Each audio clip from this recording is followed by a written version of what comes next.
traffic. I don't know if you guys have noticed that the big jets going over, but we joined the Corporate Aircraft Association, and that's really benefited us in traffic and revenue.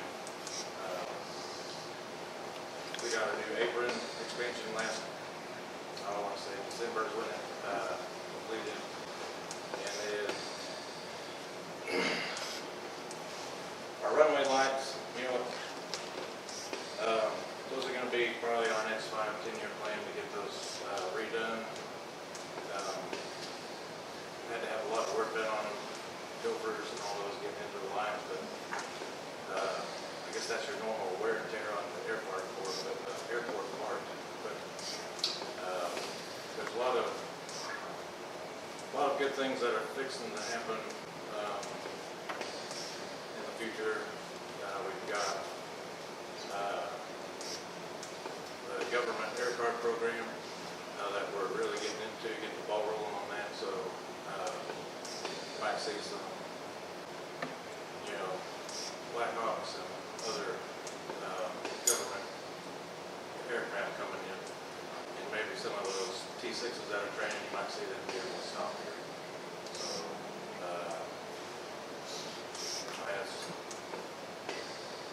it's going to be, I think we're planning on hopefully sometime this year, if we get everything kind of calmed down and going, maybe a fun day out. I think we've talked about that. That's not for certain yet, but it's something that we're thinking about. I don't really know what to say. I wasn't expecting that. I just thought I was getting the donuts in there. I might give you a little hint you had to, but you did wonderful. And the wonderful tables and chairs. Yes. Yes. Due to a donation, we were able to get these tables and chairs and new furniture in the pilot's lounge. I mean, it was really good to get these replaced, but getting those that couch and recliners out of there for the pilots that do stay over for a couple of hours or more. The leather or whatever you want to call it was starting to stick to their butts whenever they It's kind of nice to get some newer stuff. So. And we are in the process of we're in the first round of getting a new AWAS also. I mean, that's pretty exciting because ours is one of the older ones, still analog, so if we get that switched over to a newer one, I mean, it kind of opens up. Okay, can you explain to me what AWAS is? It's an all-weather operating system. It tells what the pilots tune into to hear the weather, to get their altimeters, that reading, ceiling, and all that. And also gives us an opportunity if they didn't check the NOTAMs, the notice to airmen, notifications, like right now our PAPIs are down, so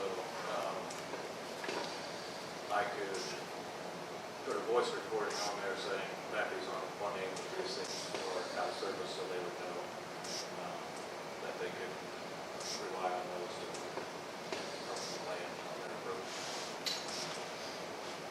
So if we get that updated, it really kind of upgrades us and keeps us up into the FAA standards. Eric, on Sunday mornings, we have donuts, and, you know, pilots from Fairview, Wichita, Great Bend, Enid, they come in. You know, everybody in town is welcome to come out if you have some interest in aviation. And I'm thinking maybe I'd like to learn to fly, visit with some of the pilots Sunday morning. Be a great opportunity to do that. We do have a great flight instructor, Brandon Farney. You want to stand up, please? Brandon Farney from Highwall. All of these shirts on the wall are his responsibility. It's a tradition that when you solo, they take your shirt and write your name on it and the date. So Brandon's been a very valuable asset. And I'd also like to speak for the pilots that Derek is a wonderful airport manager. Yes. really appreciate working with Derek. He has been excellent out here. That's all I have. Thank you. I don't think he needs to be said after that. I will say, and I agree with Bob on that, one thing that, like we flew to Eastern Arkansas here a couple days ago, and just the comment was made about their courtesy cars, how the courtesy cars is very important at an airport, to where the pilots come in, they fly in a $3 or $4 million jet, and they get in an old junker and have to drive downtown. And we have some pretty nice courtesy cars here. And so to keep those up to where the fly-in public sees that, hey, it's a first-class operation, it makes a lot of difference. It's the first thing they see in Alva is the airport and the car that they climb in. So that's very important for a community.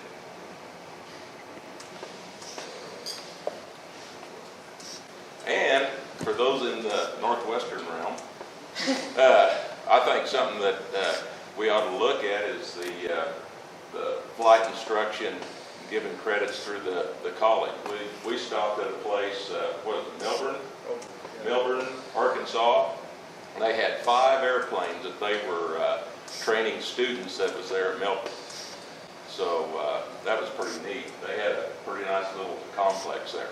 And we've got a nicer complex than what they have as far as terminal building and everything. So we have an opportunity here to grow this, which will benefit the city as well. And we can't forget about plain plastics down there. You'll be surprised how many people fly in from, I've seen them as far as up to North Dakota, New Mexico, flying over here just to pick up their parts. So, I mean, they do a pretty good job of the economic development as well. Awesome. Well, thank you, Derek, so much for hosting us.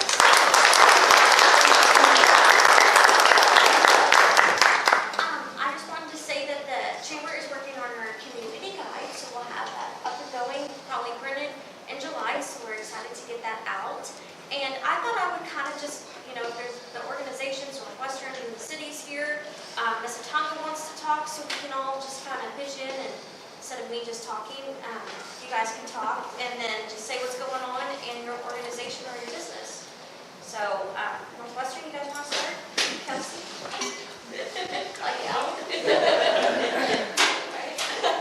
Well, as all of you know, we just named our 20th president, Dr. Bo Hannaford, so that's kind of our big news happening on campus right now. So I know Dr. Cunningham is very excited to pass her baton and starting to feel the final days there. We have a lot of camps on campus this summer, and another big item, we have started demolition on our South Hall. So that is projected to be able to move students back in before school starts. So those are kind of our big things right now. If you're in the city, we also have 2 artists that are, their art is on display within, Valerie, what is the name of it? The art group or something like that. I can't remember Yes, the name we of have it. two Northwestern students who their art is on display. The press release is on our website if you want more information on that. And also, Miss Northwestern is actually going to be competing at Miss Oklahoma. This is the first full week in June. It's the 8th through the 11th. So be sure to be cheering. Her name is Carly Seabolt. So be cheering her on. She's been working really hard. And Carly is Joe Service's granddaughter. Yes. So that's kind of a connection that we can all make.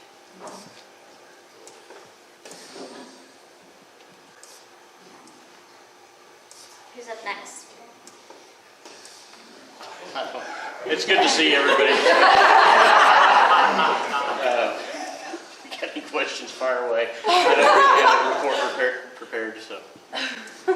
But we do, it is a great crowd, thanks to the Chamber, and Derek is, I'll echo what everybody else said. Derek's doing a fantastic job. Customer service is definitely his priority, and we appreciate everything Derek's doing out here. Aaron and Nicole, you guys are Hello, everyone. If you don't know me, my name is Erin Davis, and I am the current Nescatunga Arts and Humanities Council President.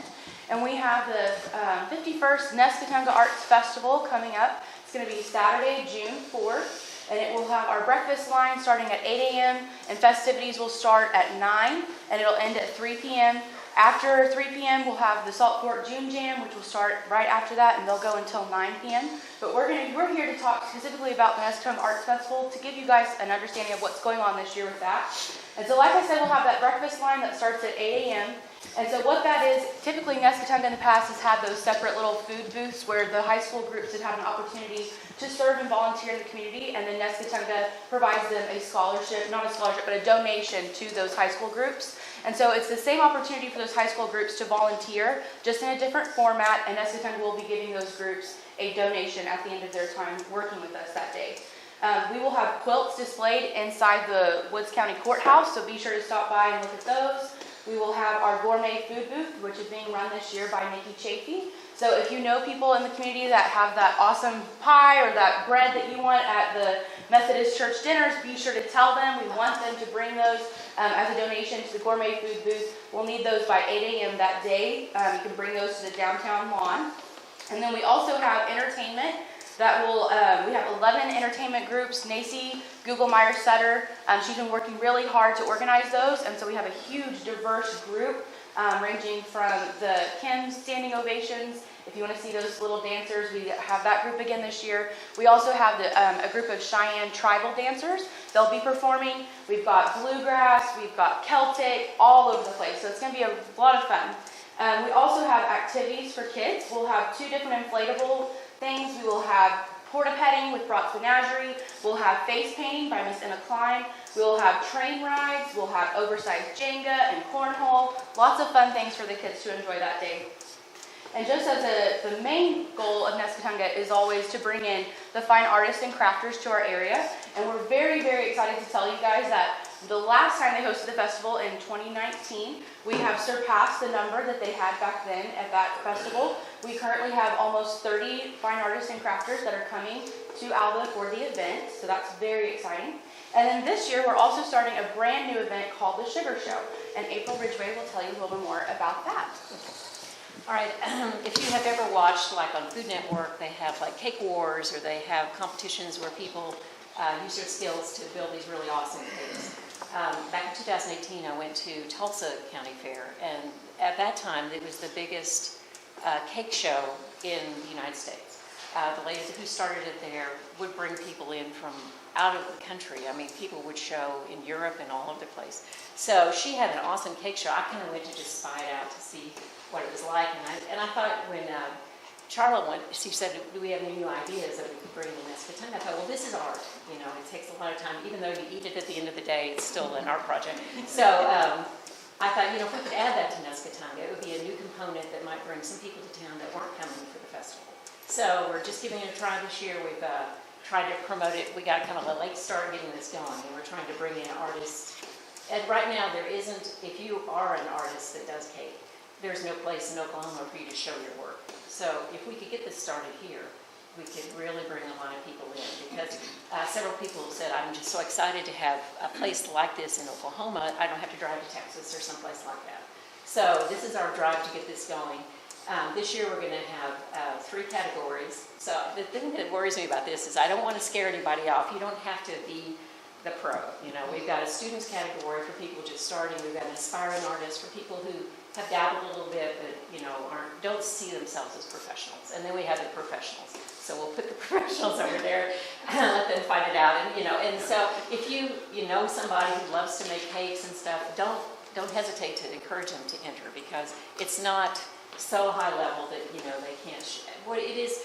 Really, the core of it is we want to encourage our local artists and bring people in from outside. But if we could get the local people to know, if I want a cake for my reception, oh, look what they can do, And so at the end of the judging on our show, we're going to have the public come in. We have Holdersgrove has agreed to give us a People Choice Award that we're going to give. So people are going to vote for their favorite, and then that will be awarded. And then Bank Central has offered to give us a Best in Show award. So we're going to, the one project that's the very best will get that award. So we're really excited about getting this off the ground.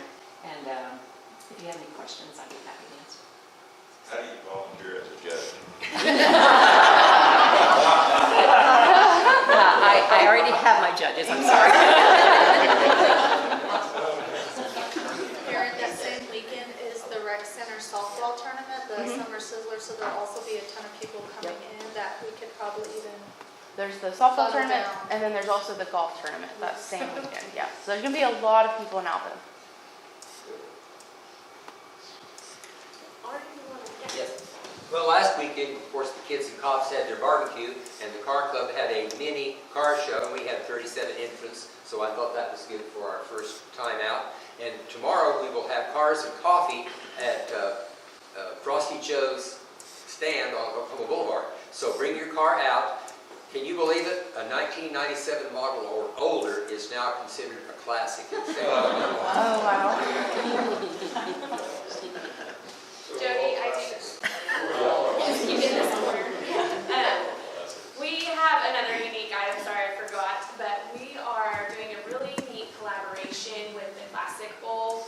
They have contacted us and they want their band students that participate in the Classic Bowl to come stay in our dorms for their practice time. So they'll be in our dorms from June 2nd to June 4th, and that's approximately 250 kids that we'll have on our campus simply to practice and get ready for the Classic Bowl. So being able to partner with the Classic Bowl in that way was a really neat partnership for us this year. Oh, damn, with the United Way, yes, please. Hi, some of you know me, some of you don't. I'm Dan Shadell. I'm the Executive Director of the United Way of Northwest Oklahoma. And you're going like, wow, United Way, Northwest Oklahoma, what are you doing up here? Well, Alva is one of our communities that we serve. And we cover actually 17 counties, all the way out from the Panhandle up to the Kansas border, all the way to 35 and then down to Kingfisher. So it's a big area for us to cover, and there's only 2 of us. So I do a lot of running, and I want to spend a little bit more time up here working with your community and helping you out. You all have done a super job at what you do. I know I've had a chance to partner with Northwestern and Food Bank and Alva State Bank, who's sponsors for our Day of Kindness. We'll do that again this year. We're planning on getting our committees together and starting to connect with all our friends up here and start planning for the Day of Kindness, which we go out in the community and we just share kindness, so kind resources and thoughts and words and cards and whatever it is. I mean, acts of kindness, random acts of kindness, and then of course planned acts of kindness. So that's scheduled this year for November 18th. It's on a Friday, so it's usually around the 13th of every year because it coincides with the World Day of Kindness. Anyway, that being said, we'll start working with our committees and getting together and talking about that. A couple of things that United Way has coming up. We've got a June 13th, which is on a Monday. If you're a golfer, come on down and join us for our golf tournament. We'd love to have you. It's $10,000 on a hole-in-one on one of the holes. I can't remember which one, but it's easy enough to hit if you're a good golfer. I'm not, so, but anyway, we have the golf tournament's going to be out at Oakwood Country Club, so we'd love to have you. We've got a flight in the morning, flight in the afternoon. Let me know if you're interested.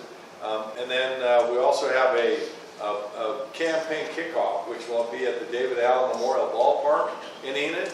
And we welcome all of you. Please come on down. It's going to be a Thursday night in September. It'll be September 15th. And from 6 o'clock till 9 o'clock, we'll have free food. It'll be a carnival basically on the ballpark. Duly noted, we'll be playing for our music. And we just raised a lot of money for 14 different nonprofit agencies that basically serve all of the different communities that we serve throughout northwestern Oklahoma. So if you want to know more about United Way, don't hesitate. Give me a call. Let me know if you'd like me to come in and talk with you about what we can do maybe together in the community. We bring up pallets loads of laundry detergent and hand soap and water.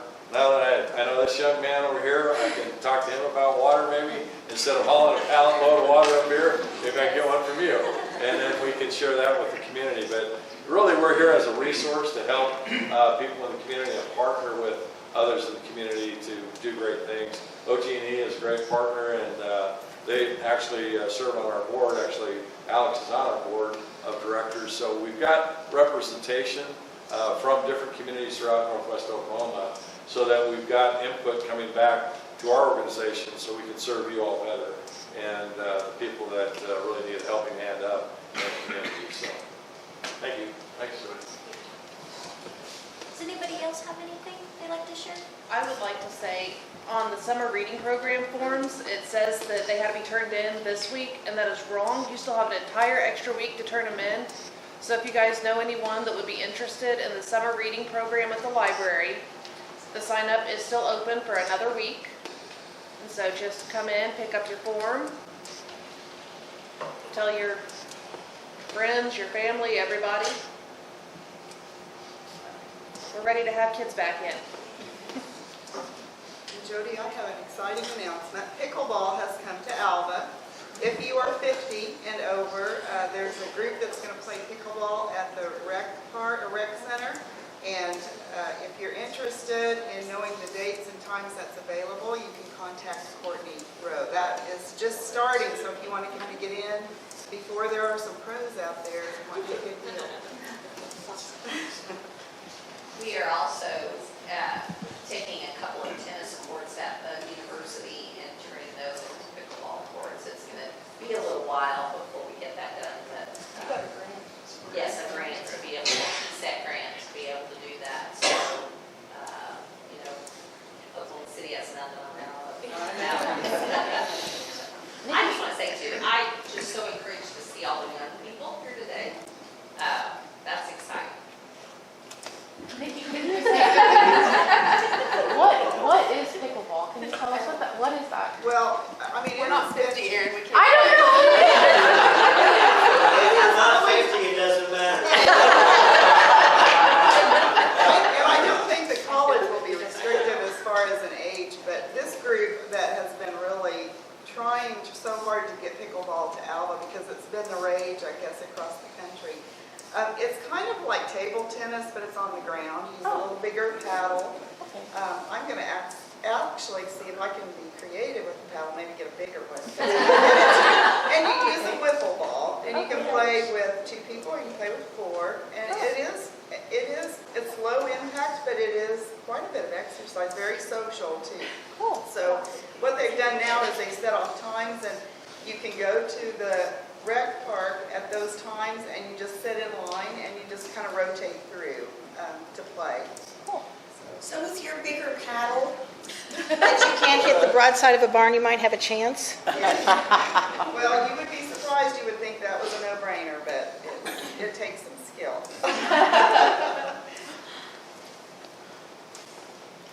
Anyone else? Jody? I know inflation is bad, but I'm encouraging everyone to not starve your profit. Keep growing, keep investing. Sounds like a lot of good things are happening in Alva at the university, downtown, and at the new arena that will eventually be built. And I just want you to think about maintaining what you have, keeping that customer service going, and keeping our community full speed ahead. Okay, well, if you aren't already, make sure you are enrolled in our newsletter that Emma sends out. I'm so thankful that we have that. You can stay up to date knowing what is going on the week of, and then we send out a newsletter with every event throughout the month. So if you are not on that newsletter, get with Emma afterwards. And our next community coffee will be a legislative exit issues, and it will be at McDonald's. So, and I want to say that is June 17th, the 3rd Friday. Is that right? Okay. So anyone doesn't have anything else, thank you guys so much for coming out. This was an amazing crowd. I am so thankful for everyone. So have a good weekend.